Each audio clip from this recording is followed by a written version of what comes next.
민족을 가리켜서 한이 많은 민족이다라고 그렇게 얘기를 합니다. 그러다 보니까 사람들이 이러한 노래도 부릅니다. 한 많은 이 세상 야속한 니마라고 하는 이러한 노래를 부릅니다. 어떤 사람이 병원을 찾아갔는데 의사가 진단을 해보니까 원인을 알 수 없는 거예요. 그런데 이 사람이 어떤 노래를 많이 불렀냐면은 한많은 이 세상 야속한 니마라고 하면서 이 노래를 많이 불렀다는 거예요. 이러한 노래를 많이 부르면은 화병 납니다. 여러분들 요즘 많이 외롭습니까? 외롭다면은 여러분들이 틀림없이 외로움과 관련된 그러한 노래를 많이 부르고 있을 것입니다. 그리고 많이 아프십니까? 그러면은 아픔과 관련된 그런 노래를 많이 부르고 있을 것입니다. 그리고 절망적이고 비관적입니까? 그렇다고 하면은 여러분들은 그러한 노래를 입에 달고 있을 것입니다. 그러니까 어떤 노래를 부르느냐? 노래를 부르게 되어지면은 그 노래대로 내 삶이 되어진다라고 하는 것을 우리가 꼭 기억을 해야 합니다. 하나님은 노래를 참 좋아하십니다. 인간에게 하나님께서 노래를 주셨는데 노래가 가지고 있는 그러한 특성, 능력이 있습니다. 한 세대를 넘어서 가르치는 그러한 도구로서 하나님께서 노래를 주셨습니다. 우리가 노래를 통하여서 뭔가 가르침을 받게 되어지면 그것을 잘 안 잊어버립니다.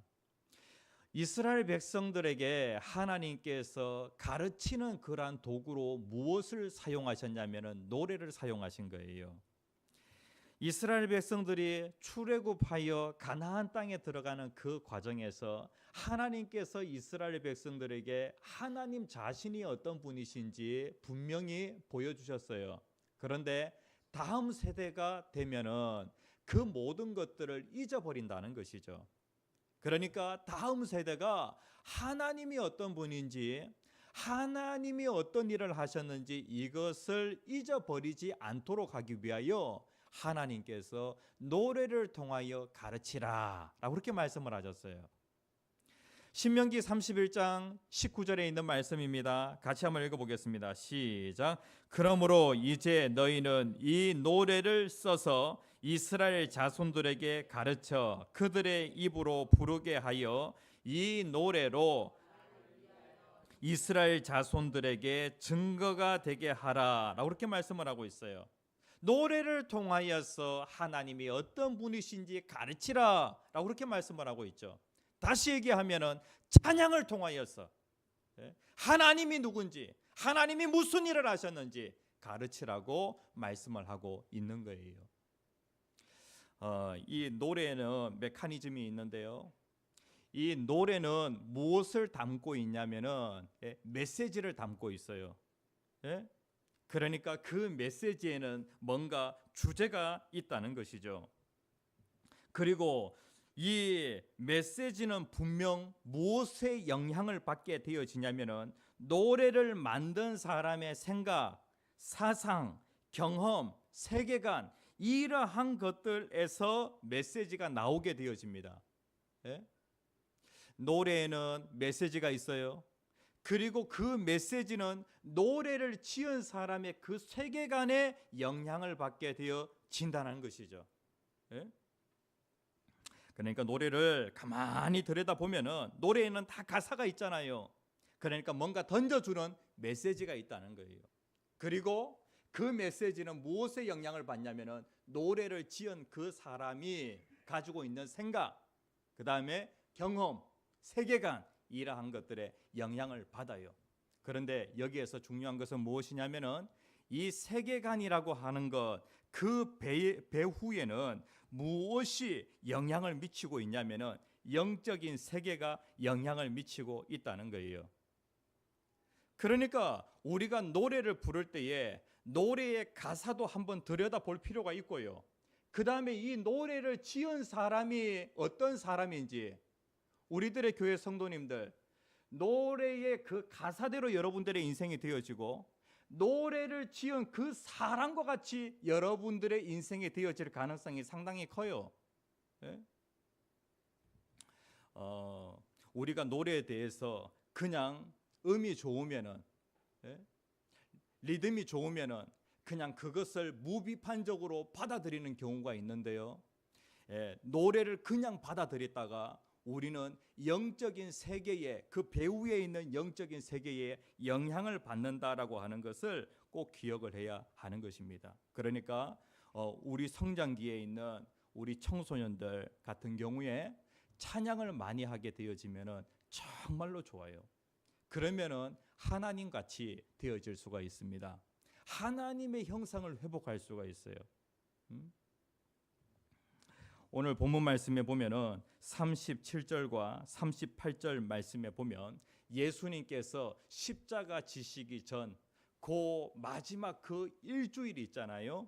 그 일주일의 첫 번째 날이 바로 주일인데, 이 주일로부터 시작이 되어져서 예수님께서 금요일 날 십자가에 못 박혀 죽으시고, 그리고 그 다음 주 일요일에 예수님이 부활하시게 되어집니다. 고난 주간의 첫 번째 날을 종료주일이라고 그렇게 얘기를 하는데, 예수님께서 이제 그의 인생에 있어서 마지막 여행에 이르시게 되어집니다. 예수님께서 예루살렘으로 올라가시게 되어지는데, 그때에 많은 사람들이 호산나 찬양을 하면서 예수님의 예루살렘 입성을 축하해 주게 되어집니다. 우리가 많이 부르는 찬양이 있지 않습니까? 호산나라고 하는 단어가 들어가 있는 그러한 찬양을 정말로 많이 부르게 되어지는데, 그 찬양을 지금 누가 하고 있냐면은 오늘 이 본문 말씀에 있는 이 사람들이 찬양을 하고 있어요. 우리들의 교회 성도님들, 우리는 반드시 찬양해야 됩니다. 하나님은 노래를 너무나도 좋아하세요. 그래서 우리가 어떤 노래 부르는지, 우리가 어떤 찬양을 하는지 하나님께서 그것을 분명히 관심 있게 들여다보고 계시고, 그리고 그 배후에서 하나님이 역사하신다는 것이죠. 오늘날 대통령의 그 취임식을 보게 되어질 때에 대한민국 대통령이 취임하게 되어지면은 가장 좋은 차를 만들어서 그 취임식에 사용을 하게 되어진답니다. 이제 우리나라는 어떤 차를 사용하게 되어지냐면은 에쿠스를 사용하게 되어지는데, 한국에서 생산되어지는 차량 가운데 가장 좋은 차, 거기에다가 모든 대통령을 보호할 수 있는 장비를 갖다가 다 거기에 옵션으로 넣게 되어집니다. 대통령이 그 좋은 차를 타고 입성을 하게 되어지죠. 그런데 만약에 대통령이 취임식을 하는데 경차를 타고, 만약에 티코를 타고 입성하신다라고 하면은 어떨까요?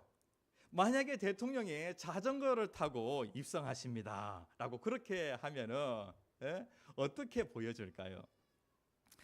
예수님께서 예루살렘에 입성하시게 되어지는데, 그때의 그 모습이 무엇이냐면은 전쟁에서 승리하여 정복자가 되어지면은 성에 입성하게 되어질 때에 그때 무엇을 타고 입성하게 되어지냐면은 군말을 타고, 잘 훈련되어진 그러한 말을 타고 입성하게 되어집니다.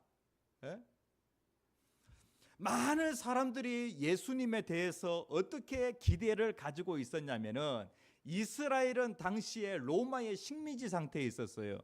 그래서 그들에게는 누가 필요했냐면은 정치적으로 그 식민지에서 해방시켜줄 그러한 메시아가 필요했던 거예요. 그래서 로마를 정복하고 로마를 다스릴 그러한 그 왕이 나타나기를 간절히 원했던 것이죠. 그래서 이 메시아가 입성을 하게 되어질 때에 당연히 어떻게 입성하셔야 되냐면은 군말을 타고 입성하셔야 되는 거예요. 그런데 예수님께서 어떻게 하시냐면은 나귀 새끼를 타고 티코를 타고 입장을 하시는 거예요. 그런데 오늘 이 사건 속에서 예수님이 누구신지, 예수님이 이러한 분이셨구나, 예수님의 나귀를 타시고 입성하시는 데에는 이러한 의미가 있구나라고 하는 것을 우리가 알고 그분을 향하여서 호산나라고 그렇게 찬양하는 저와 여러분들이 되었으면 좋겠습니다. 예? 이 사건 속에서 우리는 예수를 보게 되어지고 예수가 누구신지 알게 되어지면은 자연스럽게 우리는 호산나라고 그렇게 찬양을 하게 되어질 거예요. 세상에 다른 그러한 그 왕들과 예수님은 다른 그러한 왕이시고 세상에 있는 다른 그러한 지도자들과는 근본적으로 다른 그러한 지도자이세요. 우리를 정말로 사랑하시는 그러한 왕이세요. 그래서 우리는 그분을 찬양하지 아니할 수가 없는 것이죠. 예수님은 어떤 분이시냐면은 권위 있는 그러한 주인이세요. 권위 있는 주인. 예? 이제 예수님께서 예루살렘을 들어가시기 전에 예수님께서 한 마을에 머무시게 되어집니다. 그런데 예수님께서 이제 예루살렘을 2-3km 정도 놔두고 예수님이 예루살렘을 입성하는 데에 아주 특별하게 입성을 하시기를 원하셨어요. 그래서 제자들에게 심부름을 시키는데 특별히 제자들 가운데 2명 베드로와 사도 요한을 예수님께서 불렀어요. 건넌 마을에 가면은 그 베다니 근처에 어떤 마을입니까? 벳바게라고 하는 그 마을이 있는데 그 마을에 가면은 어미 나귀와 그리고 새끼 나귀가 묶여 있다는 거예요. 그냥 그것을 풀어가지고 오라는 것이죠. 그러면은 그 주인이 반드시 이렇게 물어보게 되어질 거라는 거예요. 왜 이 나귀를 풀어 가십니까? 라고 그렇게 이제 묻는다는 것이죠. 그때에 주인이 쓰시겠다 하라라고 그렇게 말을 하라는 거예요. 그러면은 그 나귀 주인이 그냥 나귀 새끼를 준다는 것이죠. 31절에 보면은 만일 누가 너희에게 어찌하여 푸느냐, 이 나귀 좀 가지고 가면 되겠습니까? 데려가도 되겠습니까? 라고 물어보는 것이 아니라 나귀 새끼를 보고 제자들 2명이 어떻게 하게 되어지냐면은 그걸 그냥 풀어가는 거예요. 풀어가면은 너희에게 질문을 던지게 되어지는데 어찌하여 푸느냐 이렇게 묻게 되어진다는 거예요. 그러면 그때 이렇게 말만 하면 된다는 거예요. 주인이 쓰시겠다 하라, 주가 쓰시겠다 하라라고 그렇게 얘기를 하게 되어집니다. 이 정말 웃기죠? 나귀의 주인이 누구예요?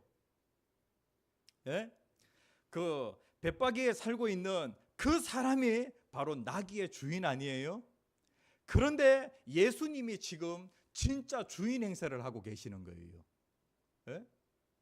나귀 주인이 있을 터인데 예수님께서 진짜 주인은 나야 라고 그렇게 선언하시는 말씀이 아닌가요? 33절 34절 말씀에 보면은 이제 제자들이 예수님께서 시키시는 대로 그대로 하게 되어집니다. 그러니까 나귀 새끼를 풀었어요. 그러니까 나귀의 임자가 오는 거예요. 어찌하여 나귀 새끼를 풀어갑니까? 라고 그렇게 묻는 거예요. 그러니까 그 예수님의 제자들이 시키는 대로 그냥 한 거예요. 주인이 쓰시겠다라고 그렇게 얘기를 하는 거예요.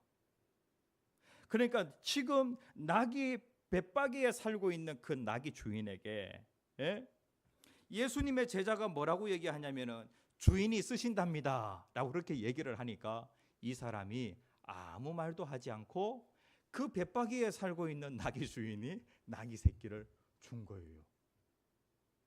제자들도 깜짝 놀랐겠죠. 야, 그렇게 얘기한다고 해가지고 나귀 새끼를 주겠나 라고 그렇게 생각했을 텐데, 그런데 나귀의 진정한 주인이 이것을 쓰신답니다 라고 하니까 그냥 주는 거예요. 아마 베다니에서 예수님께서 하신 그 사건이 그들에게 영향을 미쳤을 것 같아요. 베다니에 나사로라고 하는 사람이 살고 있었는데 이 사람에게는 두 여동생이 있었어요. 마르다와 마리아가 있었죠. 그런데 예수님께서 죽은 그 나사로를 살리십니다. 그래서 베다니에 그 소문이 쫙 퍼지게 되어집니다. 예수는 바로 메시아야, 예? 라고 하는 그러한 소문이 퍼지게 되어집니다. 그리고 벳바기에 살고 있는 이 나귀 주인도 어떠한 생각을 가지고 있었냐면은 분명히 그 나귀 새끼는 자기의 것이지만은 그러나 이 나귀 새끼의 진정한 주인은 예수님이시다. 그 예수가 바로 하나님이시다라고 하는 것을 알았기 때문에 주님이 쓰시겠다라고 하니까 그것을 내어줄 수밖에 없었던 거예요. 예수님께서 그 나귀 새끼를 타고 예루살렘에 입성하게 되어집니다. 37절 말씀에 보면은요, 38절 말씀에 보면 이르되 찬송하리로다 주의 이름으로 오시는 왕이여 라고 그렇게 말씀을 하고 있어요. 여기에 보면은 예수님, 나귀를 타고 입성하시는 예수님을 향하여 주의 이름으로 오시는 왕이여 라고 그렇게 말씀을 하고 있는데, 예수님을 향하여 왕이라고 그렇게 얘기를 합니다. 그런데 주의 이름으로 오시는 왕이라고 그렇게 말씀을 하고 있는데, 이 말은 무엇이냐면은 여기에 나와 있는 이 주는 누구를 얘기하냐면은 여호와 하나님을 얘기해요. 그리고 이름으로 오신다라고 하는 이 말씀은 여호와 하나님을 대신하여 오시는 왕이라고 그렇게 사람들이 막 부르고 있는 거예요. 그러니까 이스라엘 백성들이 간절히 기대하였던 그 메시아가 오신 거예요. 하나님이 하나님이 그 대리자로서 누구를 보내셨냐면은 메시아를 보내신 거예요. 하나님이 사람의 몸을 입고 이 세상에 메시아로 오신 거예요. 그러니까 사람들은 너무나도 좋았어요. 그래서 메시아가 오셔서 이 나라를 해방시켜 주신다라고 하는 그러한 기대에 차 있어서 그들이 호산나 호산나라고 그렇게 찬양을 했던 것이죠. 그런데 그들의 기대와 하나님의 기대는 달랐어요. 그들이 기대했던 것은 무엇이냐면은 정치적인 그러한 메시아였지만은 그러나 하나님의 기대는 무엇이었냐면은 바로 영적인 기대였어요. 모든 사람들은 다 죄인이기 때문에 우리는 죄에서 나를 건져줄 그런 구원자 메시아가 필요한 거예요. 예수님은 그 일을 위하여 십자가에서 죽으셨고 3일 만에 부활하신 거예요. 그들이 찬양을 합니다. 하늘에는 평화요 가장 높은 곳에 영광이로다. 이 찬양 어디서 많이 들어봤죠? 누가복음 2장 13절 말씀에 보면은 아기 예수의 탄생을 보고 천사들이 노래하게 되어지는데 어떠한 찬양을 하게 되어지냐면은 누가복음 2장 13절 말씀 같이 한번 읽어봅시다. 시작. 홀련히 수많은 천군이 그 천사들과 함께 하나님을 찬송하여 이르되 지극히 높은 곳에서는 하나님께 영광이요 땅에서는 하나님이 기뻐하시는 사람들 중에 평화로다 하니라. 이 메시아를 통하여서 하나님께 영광이 되어지고 그리고 모든 사람들의 그 마음 가운데 이제 평화가 있게 되어진다라고 그렇게 말씀을 하고 있어요. 이러한 찬양을 하였다는 것이죠. 오늘 이 본문 말씀 속에서 예수님은 어떤 분이시냐면은 만물의 주인이 되시는 하나님이세요. 우리가 예수가 어떤 분이신지 알게 되어질 때에 찬양하지 아니할 수가 없어요. 예수는 하나님이시며. 우리가 찬양할 때 이런 찬양 많이 하잖아요. 예수는 그리스도, 예수는 주, 하나님의 영으로 경배 드리세라고 그렇게 우리가 찬양을 하잖아요. 계속해서 우리의 찬양이 무엇이에요? 예수님은 하나님이십니다. 예수님만이 나를 구원해 주실 수 있습니다. 예수는 만유의 주인이 되십니다 라고 하면서 우리가 이렇게 찬양을 하잖아요. 그래서 이 종려주일 이 사건을 통하여서 우리에게 예수님은 만물의 주인이 되시는 그러한 분이심을 우리에게 분명히 보여주고 있어요. 자, 그런데 여기에서 중요한 것은 무엇이냐면은 그분이 나귀 새끼를 타고 입성하신다는 거예요. 여기에 어떤 의미가 담겨져 있을까? 네? 메시아가 로마를 제압하고 이스라엘을 해방시키는 정복자로 오실 것을 기대하였어요. 그렇다고 하면은 예수님은 군마를 타고 입성하셔야 되는데 예수님이 말이 아니라 나귀 새끼를 타고 입성을 하시는 거예요. 보통 그 당시에 나귀는 어떨 때 사용이 되어졌냐면은 짐을 나를 때에 사용이 되어집니다. 예수님 뭐 하러 오셨냐면은 이 세상 나라를 정복하려고 예수님이 오신 것이 아니에요. 그 당시에 많고 많은 영웅들은 어떠한 꿈을 꾸고 있었냐면은 세상을 정복할 그런 꿈을 가지고 있었어요. 그런데 예수님은 이 세상 나라를 정복하러 오신 것이 아니라 예수님은 수고하고 무거운 짐진, 그러니까 힘없는 자들의 짐을 지고 가는 종으로서 예수님은 오신 거예요. 예수님이 이 세상에 뭐하러 오셨냐면은 짐을 지러 오셨다고요. 나귀가 하는 일이 무엇이냐면은 짐을 지는 일인데 예수님께서는 죄의 짐을 대신 지기 위하여서 이 세상에 오신 거예요. 그렇기 때문에 예수님은 말이 아니라 나귀를 타고 입성을 하신 거예요.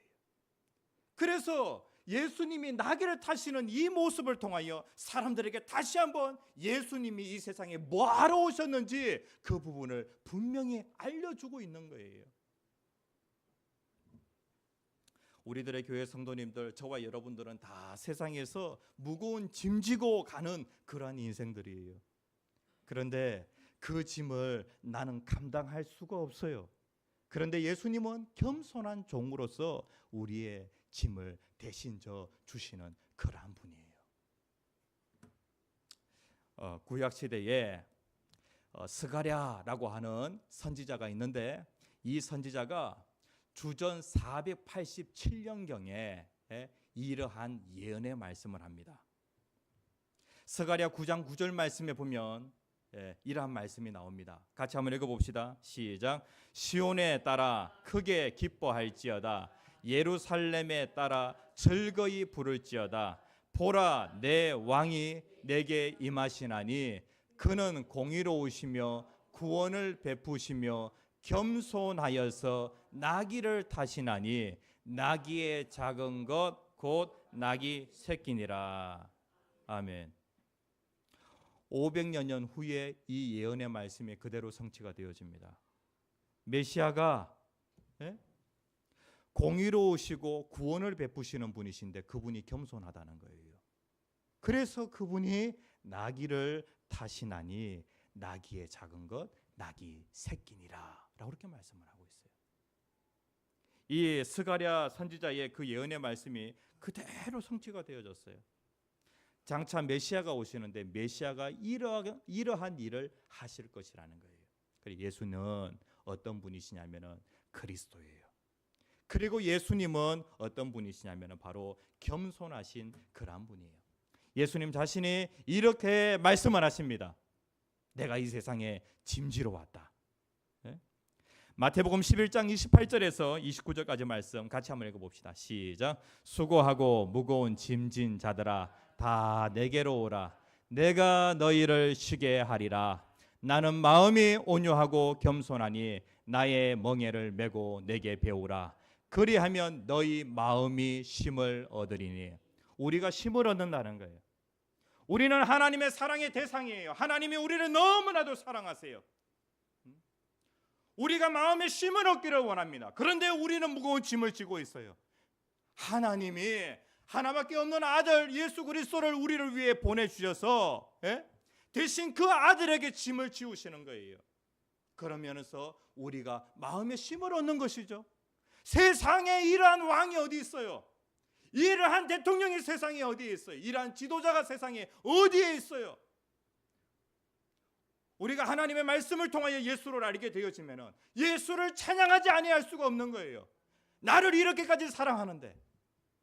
여러분들은 여러분들의 아버지 어머니를 찬양해요. 여러분들의 아버지 어머니를 여러분들이 존경합니다. 왜냐하면 세상에 아버지 어머니처럼 나를 사랑하는 그러한 분은 없으니까. 예? 세상의 모든 왕들은 모든 사람들 위에 군림하려고 하는데 예수님은 어떠한 왕이시냐면 겸손한 왕이세요. 그래서 모든 백성들의 짐을 대신 져주시는 그러한 분이세요. 그래서 우리가 예수님의 사랑을 알게 되어질 때에 우리는 찬양하지 아니할 수가 없는 거예요. 그 당시에 예수님께서 예루살렘에 입성하는 그 모습을 보고 그 당시에 사람들은 그걸 알았을까요? 그들이 찬양했던 것은 무엇이냐면은 야, 이제 우리 해방이다 라고 하는 그런 마음에 찬양한 거예요.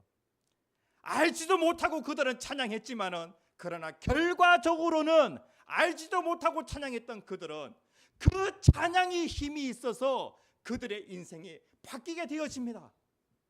예수가 왜 나귀를 타고 입성했는지 그것을 그들이 나중에는 알게 되어졌을 것이라고요. 막 호산나 호산나, 예? 예수님이 메시아시라고 그렇게 얘기를 하니까 당시의 서기관과 바리새인들이 예수님에게 뭐라고 요청하냐면은 예수님, 저들이 지금 해서는 안 될 그런 말을 하는데 좀 잠잠하라고 좀 자제시켜 주십시오. 예? 이렇게 얘기하는 거예요. 찬양을 못하게 하는 거예요. 찬양을 못하게. 예? 그때 예수님 뭐라고 말씀하시냐면은 40절에 만일 이 사람들이 침묵하면 돌들이 소리 지르리라 라고 그렇게 얘기해요. 이 사람들은 찬양하지 아니할 수가 없다는 거예요. 예? 예수님이 오시면 너무 좋은데 예수님이 이렇게 우리를 사랑하시는데 찬양하지 아니할 수가 없다는 거예요. 오늘 여러분들이 오후에 찬양 콘서트를 통해 가지고 예? 찬양하는 찬양을 여러분들이 또 찬양 소리를 듣게 되어지고 또 찬양을 보게 되어지는데 와, 예? 하나님 멈출 수 없이 하나님을 찬양하는 그러한 모습을 보게 되어질 것이라고요. 우리들의 교회 성도님들, 제가 여러분들에게 왜 사냐고 묻는다면은 여러분들 뭐라고 대답하시겠습니까? 예? 성경에 보면 왜 사냐고 묻는다면 4431이라고 대답하겠다고 그렇게 기록이 되어져 있어요. 4431이 뭔가? 어떤 사람은 이렇게 얘기한대요. 왜 사냐고 묻는다면 4431이라고 대답하겠다고 그렇게 얘기를 해요. 이사야 43장 21절에 있는 말씀 같이 한번 읽어봅시다. 시작. 이 백성은 내가 나를 위하여 지었나니 나를 찬송하게 하려 함이니라. 4431이 뭐냐면은 사사기 43장 21절 말씀이에요. 4431. 그러니까 이사야 43장 21절 말씀이라는 그런 뜻을 가지고 있어요. 하나님께서 이 하나님의 백성을 왜 지었냐면은 하나님을 찬송하게 하려고 하나님이 지으셨대요. 네? 하나님 노래에 대해 참 관심을 많으세요. 하나님이 이 하나님의 백성들을 지으셨을 뿐만 아니라 구원하셨어요. 하나님은 이들을 통하여서 하나님이 찬양받으시기를 원하시는 것이죠. 그리고 우리들이 하나님을 찬양하게 되어질 때에 하나님이 거기에 계시겠다고 약속을 하셨어요. 이사야 22장 3절에 있는 말씀 같이 한번 읽어봅시다. 시작. 이스라엘의 찬송 중에 계시는 주여, 주는 거룩하시니이다. 하나님이 어디에 계신다고요? 이스라엘의 찬송 중에 계신다고 그렇게 말씀하고 있어요. 다시 얘기하면은 우리들의 교회에 찬송 중에 하나님이 계시겠다고 말씀을 하고 있어요. 우리가 찬양을 하게 되어지면은 하나님이 나와 함께 계신다, 하나님이 여기에 임재해 계신다라고 하는 것을 경험하게 되어집니다.